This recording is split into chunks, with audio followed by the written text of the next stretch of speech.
happening today. The UN holding a closed-door meeting about the Syrian chemical attack after President Trump issued a stern warning to Russia, telling them to get ready for an attack.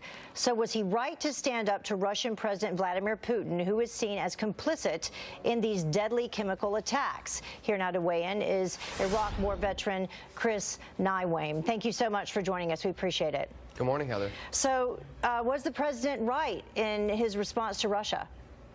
Yes, I mean, the president is very strong. He wants to send strong messages, and he knows that President Obama's red line meant nothing. It meant nothing, and so he wants to challenge Russia where he can, and I think he was right to do that. You know, satellite imagery I was reading, it shows that 11 Russian warships, including a submarine, they have left a port in Syria. What does that tell you, if anything, about what they may or may not be planning? Well, they're just trying to position themselves. I mean, they've obviously backed the Syrian government, which has continued to massacre their own people for years. Peace talks and iterations of peace talks that have taken place over the last several years have gone nowhere, and actually attacks on resistance and citizens occurred during those talks. So that stuff doesn't seem to work. So the U.S. role is probably going to have to be more clear here. Yeah, we talked about this closed-door UN Security Council briefing. The Trump administration, they are actually still trying to do this possible joint military attack, or military response, I should say, between France and the U.K. What about that? Is that a good idea? Is that something that we need to do different this time around? Well, I think it's going to need to be, it might need to be a little more sustained. They're going to be looking at targets that can launch these attacks and try to make sure we diminish those things. We know that Russia and Syria are trying to move planes in preparation for the attack because they know it's coming. But obviously it's going to have to be hard and maybe be another hit after that, enough to make the government stop doing what it's doing.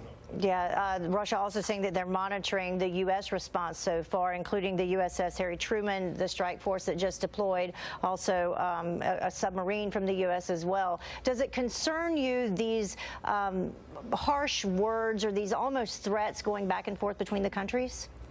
No, not really. That's to be expected. We just are finally seeing a commander-in-chief that's tough and that wants to get something done over there right. And he's also, it's a very difficult situation because we don't want to be in there for perpetuity, but we don't want the situation and conditions to be worse and not do anything. I think the National Security Council's meeting today. Yeah. I would predict there'd be a strike over the weekend on this timeline, but we're still kind of waiting to see how those negotiations work out with UK and France and the U.S. What about diplomacy? Are we past diplomacy at this point?